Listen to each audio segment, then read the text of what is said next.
Return of the King closes with a song called Into the West, and that song has a very interesting background in terms of how it was inspired. The story is about a young New Zealand filmmaker, actually, a young man called Cameron Duncan, who was 16 years old when we met him.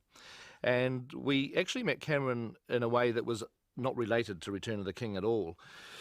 Fran and I wanted to support a organ donation campaign here in New Zealand, like a sort of public awareness commercial that we wanted to help get made, because it's a cause that we feel very strongly about. And we'd become aware of this very talented young man who was making movies, who was winning competitions. Cameron had been making films ever since he was a kid. I mean, in that regard, he was very much like me. And one commercial in particular was a road safety commercial that he'd won prizes for when he was much younger, when he was 12 or 13.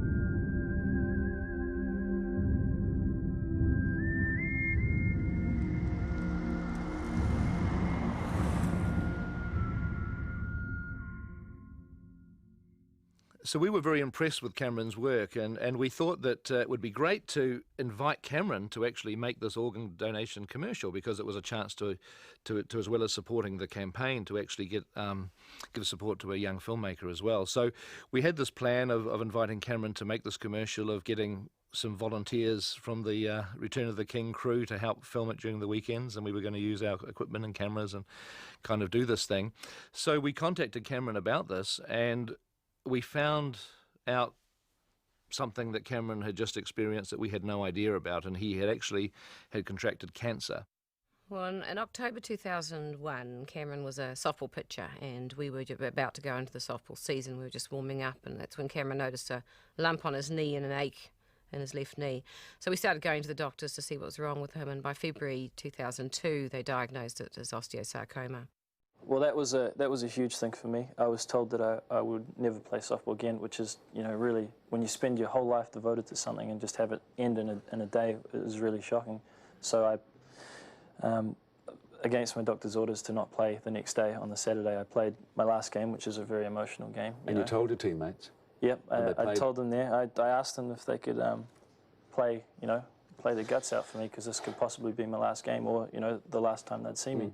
And we had no idea about this, and what he said to us was that he was clear. He'd gone through a very horrible chemotherapy regime, and it was looking good for him, that he was obviously really excited about doing the organ donation campaign. And he just happened to mention that he'd finished a film, a short film that he'd made about his experiences as a cancer patient. I thought, why not write about it? It's a good story. I have a good story on my hands, and it'd be good to be, to speak for people who have no voice, He was aiming at things like the incarceration and the freedom that he'd lost, and he wanted to inspire particularly his closest friends, because they were softballers and they didn't appreciate the fact that they could run and walk, and he wanted to tell them, be grateful for what you've got, because by this time he was in a wheelchair.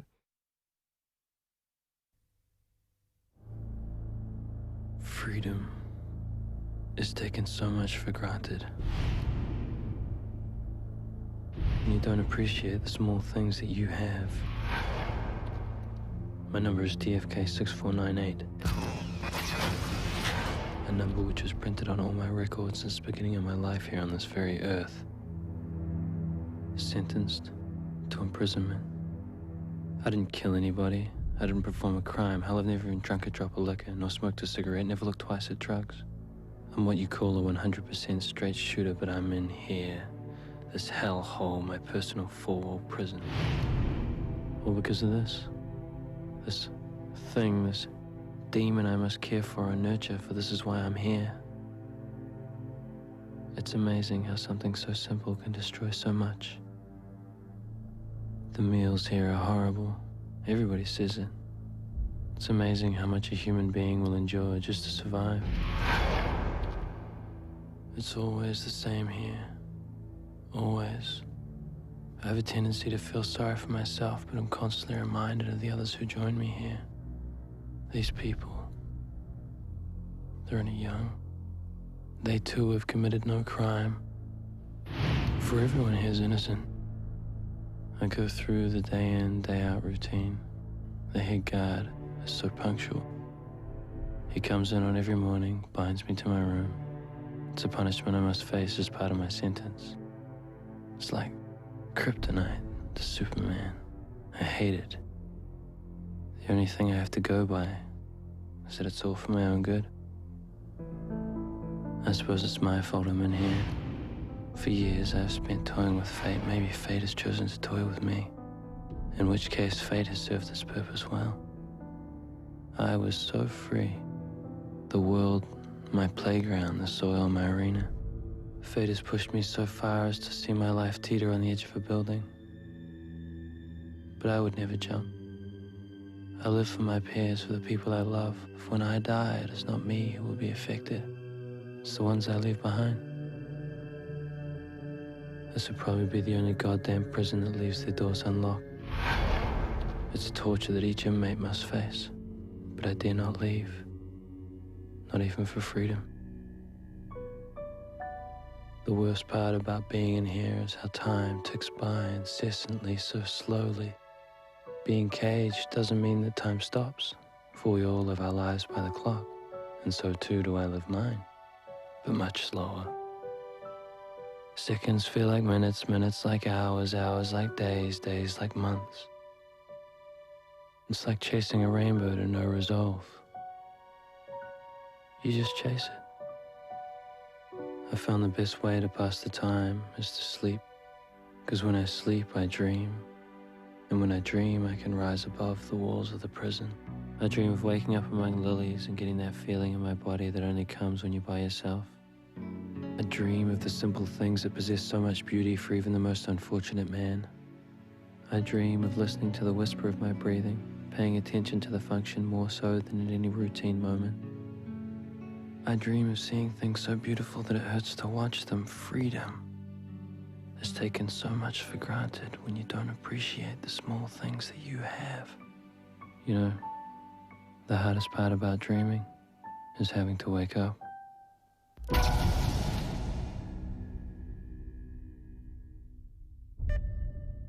Because when I awake,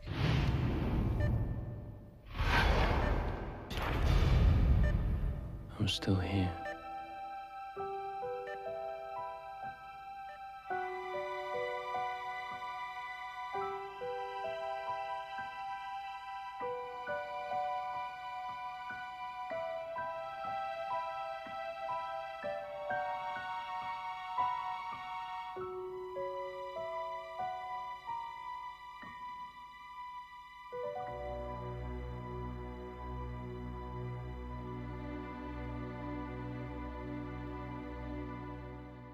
So as you can see, I mean, the film, you know, made by a 16-year-old is remarkable for just the wisdom and the incredible insight that Cameron showed. Did you want to die? Was it so bad, the chemo? Sometimes, yeah. So it's horrible. It's the worst stuff in the world. Yeah, again, sort of getting sick to get better and recovering each week to get sick again is really hard. Again. You know, you want to jump off a bridge. I mean, I'd never do it, but you know, it's that bad. It's a really hard treatment, and there's so many young kids going through it. That's the only thing that keeps you going, is that these young guys are there. So we started to talk to Cameron about the organ donation campaign, and then very much at the same time he was re-diagnosed with cancer. The cancer had come back. He was clear, but only clear for a couple of months, basically. By March 5th, we found out that he had been diagnosed terminal and that the oncologists here believed that he didn't have any chance of survival, and they gave him probably a couple of months to live. There was very little we could do, but what we did do was to invite him down to the set of Return of the King. We were shooting our pickups. So he had the opportunity to come down and meet Peter and go around Weta workshops and have a look at the set, and it was just cool. He just raved about it for about the next 3 weeks. He actually brought down a tape of his home movies to show me stuff that he'd done when he was much younger, and it was like people running around with guns and war scenes and explosions, and there was a lot about Cameron that reminded me of myself when I was that age. The neighbours didn't complain too much about Cameron. They did initially. At first, they thought it was cars backfiring. When they got used to it happening on a regular weekend basis, they knew it was this kid in the park exploding things. I particularly thought his explosions were fantastic, because when I was a kid I tried to do explosions as well, and I used to use old fireworks, but Cameron had figured out a technique which I wish I knew when I was young, which was mixing up household chemicals, which will not be discussed here on this video. But mixing up household chemicals into a Coca-Cola bottle and kind of screwing it up and letting it explode, and I was very impressed by that. And he did actually comment on one part where he'd given Pete a clip of his home movies, and it was the Laser Swords. And he said Pete took it into Weta Digital and showed them, Mum. He came back and he goes, Pete was showing them, saying, look, Cameron made these, you know, a 16-year-old did this on his home computer. So it made him feel that he was actually hitting the mark. I got to hang around with Peter Jackson and sort of sit behind him and watch over his shoulder. Viggo Mortensen, I went up and sort of met him and got introduced to him. I said, they said, this is Viggo. And yeah, you don't have to tell me. And she said, this is Cameron. And he goes, yeah, I've heard a lot about you, man, because he's quite soft-spoken, and I was saying, and he goes, you made a little film, and yeah. I go, yeah, I have to get you a copy. And he goes, don't worry, I've been ripping off copies all over the place. I got one right here. I'm taking it back to my trailer right now, you know. And so he got to watch it, and Ian McKellen saw it, and he said, don't worry about it. Forget about directing. What about acting? You know, he's quite. That was cool. It was really awesome to know that they'd seen it and stuff and liked it, and yeah, got quite famous on the set there. We had a lot of fun with Cameron on set. He really got to bond with the actors, and we were obviously, you know, hoping that we could help him in whatever way to fight this disease. We were talking to him about the organ donation commercial, which he still wanted to do, and as the months wore on, I mean, obviously he was fighting a very tough battle, and it got to a point where I think Cameron in his heart probably felt that he had limited time. I mean, you know, he was very positive, he was very optimistic, he was a real battler, but he suddenly became invested with this huge desire to want to make movies very quickly, and so he wanted to make the organ donation commercial, which he did. And he felt that was an obligation. He absolutely wanted to honour Peter for recommending him to make it, and he was determined he was going to make it. So he regarded organ donors as heroes and life-saving heroes, because he thought one day he's going to need a lung, and he thought, you know, he wanted to acknowledge them as heroes, and that's why he made it the way he did. So just walk through it. So go Kyle, and open up your thing and pull out your tank. Bob, go Bob. This is a pretty major production though, isn't it? Oh, it's pretty major. It'd be the most majorist that I've ever done. All the crossing and the timing and the... No, that looked cool. Is it good to be in this, doing this, shooting Yeah, again? it is. Yeah. Never thought I'd be doing this again. So it's quite cool to be back.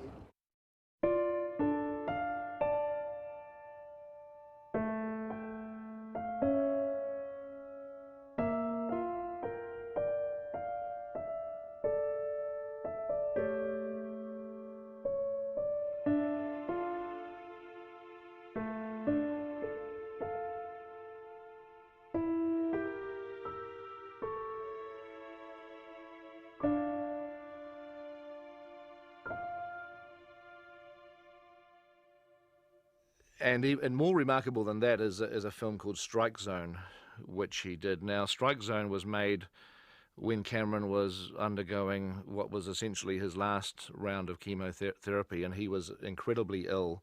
He wrote the film during one bout of chemotherapy, you know, very sick, in bed, when the chemo had a break for 2 or 3 weeks between the bouts of chemo, he gathered enough strength to get out of hospital bed and to actually undertake this shoot, which had night shoots. It was raining, it had war scenes, it was this technically difficult little film to make. And I remember talking to him just after he'd finished the movie, and I was in England doing the music at this stage for Return of the King. We were over in England, he was down here in New Zealand, and I asked him what it was like, how it went, and you know, he was sort of talking about the normal things that any filmmakers experience, about how difficult the night shoots were, how difficult the rain was, and the extras, and having to stage this softball match, actually, which is in the film. And then he sort of says, oh, and it was a real bummer because I right in the middle of it, I popped a hole in my lung, which was a result of this cancer had eroded his lungs away to such an extent that he popped a hole in his lung. And the way that he just threw it out there like it was just one of those other annoying things that happened during the shoot, I mean, was amazing. On day 3 of that shoot, or day 2 of that shoot, we actually shot something like, I think Cameron was up for 22 hours.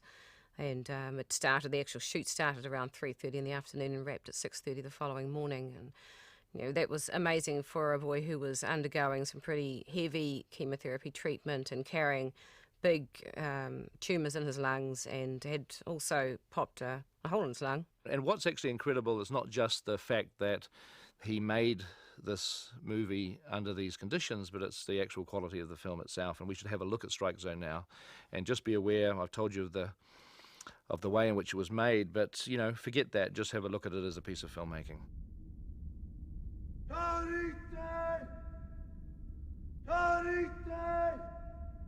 Come on! Ring ring la paquilla, wawa taquilla, caquillo, oki. Aki ole oki. Akamate, mateko. Akamate, mateko. Atenete tamata. La la itiki, waka pitite. Aupa, aupa.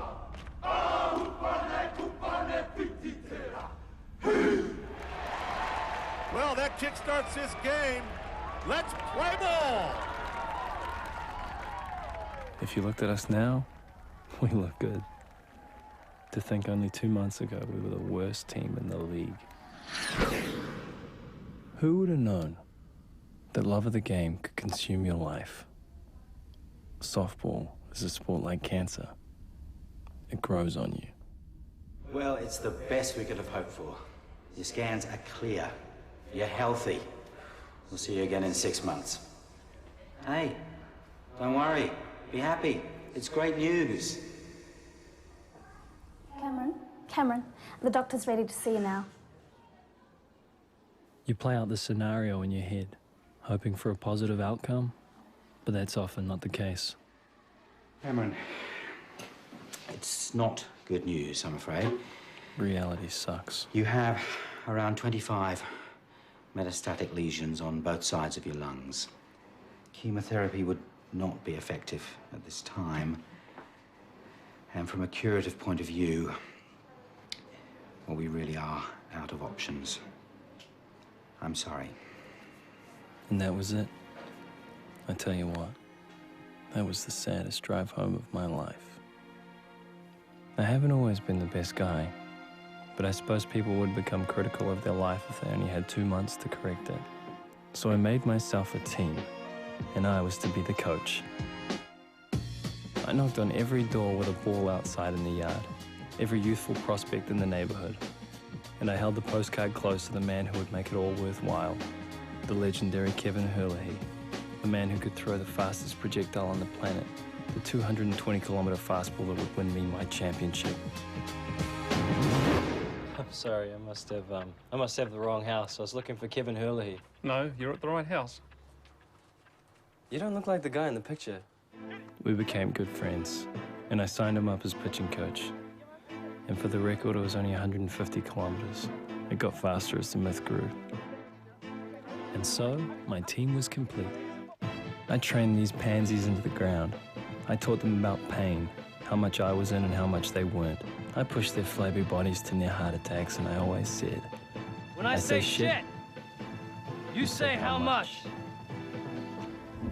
I am not your friend. And that little voice in the back of your head, pushing you to work harder. Even when I'm not there. When I think of a team, I think of the camaraderie of a battalion in the war.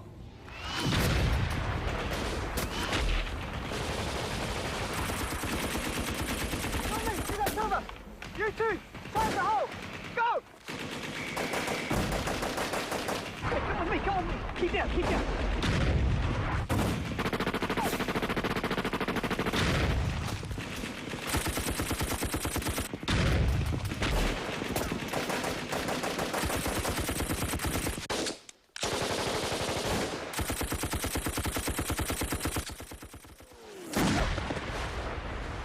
My men are soldiers, and the diamond is our battlefield. Softball is the game of life to me. There's something about the gracefulness of it all that makes it the greatest game on earth. Hey, Cam, we're down 2-1. We really need you to get out there and talk to the guys now, eh? Yeah, sorry. Yeah, I'll talk to them. I'll talk to them. Now that I've told you our story and how we came to be, we're losing. And I need a miracle. 2-1 with a runner on first and no outs? Jesus. That is not in our favor. That is not in our favor. 15 minutes is all we got left, guys. 15 minutes. 2 innings and 6 outs. 15 minutes, I don't give a damn what you do with your lives after this. I don't care if you never play this game again. But this championship's your gift to me, if nothing else than this. I want you to pitch the hardest your arm will let you throw the ball. I want you guys to run the fastest and the hardest that your legs will carry you, because if there is one thing that I have learned from all I've been through, is that you only regret the things that you didn't do. No regrets, guys. Not tonight. Defense on 3, eh? 1, 2, 3, defense! I talked a lot of crap, but with a few good words, you can change a team. Come on, you. Here we go.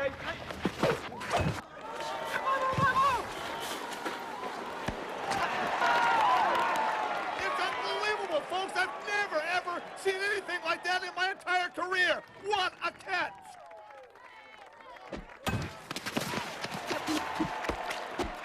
Holy mackerel. I don't know what Coach Cam said to those boys, but this is a whole new team. They are playing outstanding ball. Good boy, good boy. Go on now.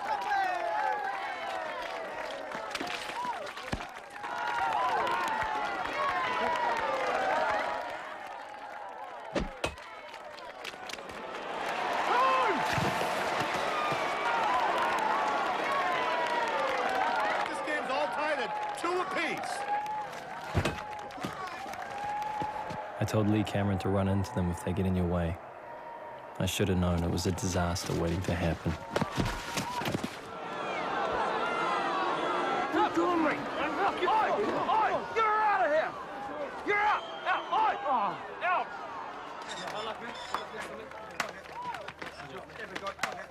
Come on, Tina! Come on, Tina!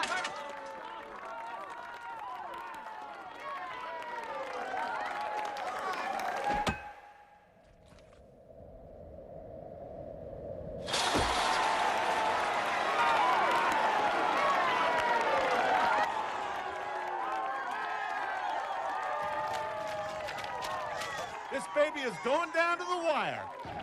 Sorry, pal. Kurt was always the show pony. DC got ran out, and Max was caught at left field.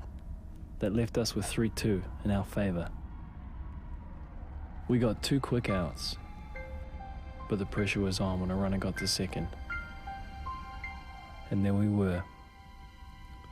1 out for the game. 1 out, and it was all over.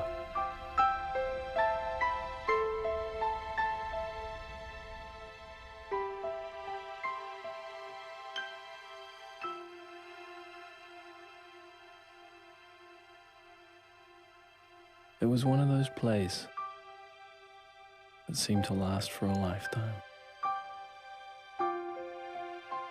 Lee Cameron may have been called out for charging on the bases earlier,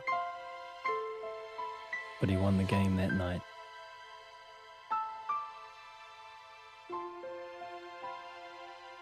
I'll never forget their faces as they charged home to hug Lee.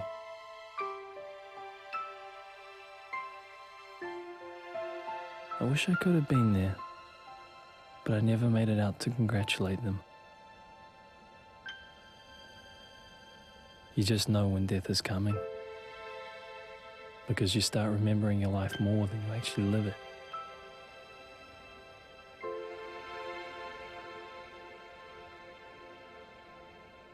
When your time is up, your time is up.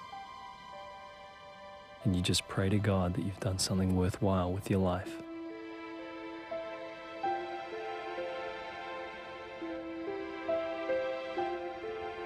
I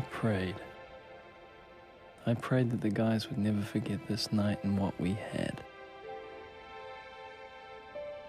This was our championship, and this was their gift to me. They chose me a spot on the hill so I could guard the field as the seasons passed time and time again. To bring a team of men together like that is something short of magic. I hope I'll be missed, and I want people to cry at my funeral. But the one thing that I don't want to be is I don't want to be forgotten.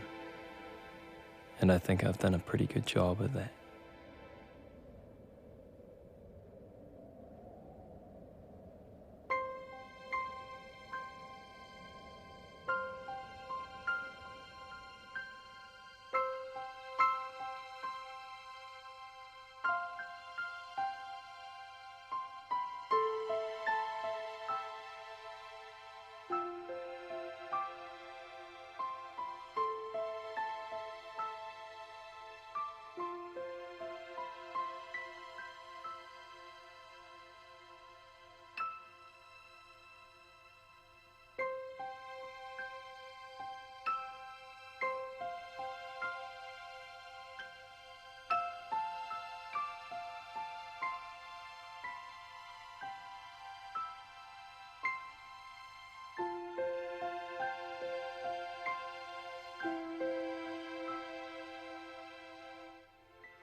There's a part in Strike Zone where Cameron makes us all face the reality that he was facing. Cameron was very much a realist. In fact, one of his school teachers felt he was a young philosopher. He really looked deeply into what was going on in his life and this life-threatening disease that he had. He looked at it realistically and decided, right, I'm going to go the whole hog. So he had in his script that he would die on the field. Beautiful way to go for a person who wanted to be a New Zealand softball player. And certainly a way to get everyone's attention, because it was immensely sad, as we all knew, what he was up against, and hugely mature of him to face that. I'd seen the script and I thought, oh, Cameron, why do cancer victims always have to die? You know, why can't you make a movie about them winning? Because I was so positive and I just so didn't want to face this part. And he just made me look at it. In fact, Fran and I talked about it after Fran and Pete had seen Strike Zone, and Fran said too, he's using a medium to make us realise what we don't want to realise. We don't want to see. And at that time, Fran was writing the song Into the West for the end of the film, except she wasn't very inspired and was kind of stuck and was sort of sitting for hours looking at a blank piece of paper trying to figure out what the lyrics of the song could be. And then Cameron sent over Strike Zone, which he'd just finished. When Fran saw this film, she immediately felt inspired to write the words of the song.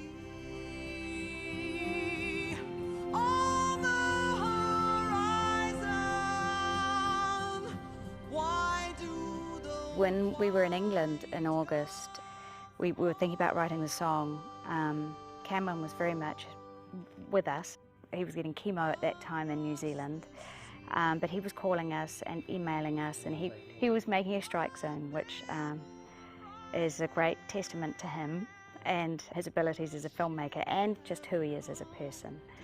And it was during that time that it became more apparent to me that he wasn't probably going to beat this thing, even though that wasn't something that you let yourself think about. It felt like that he probably wasn't going to beat the cancer.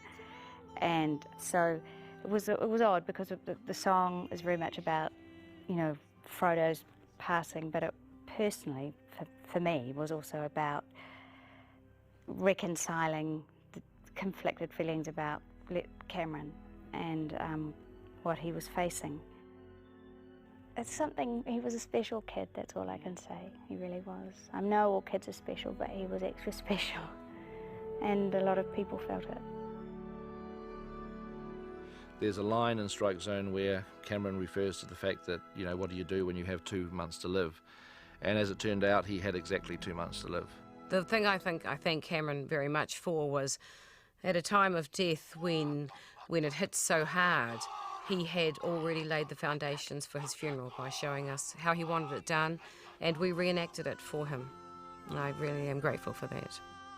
I suppose one thing I should say is that we picked him a place on the hill so that he could watch the seasons pass.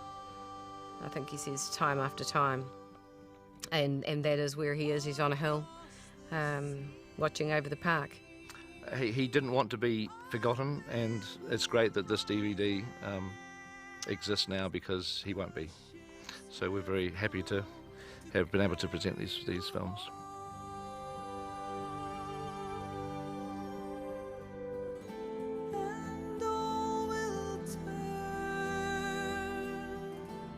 To say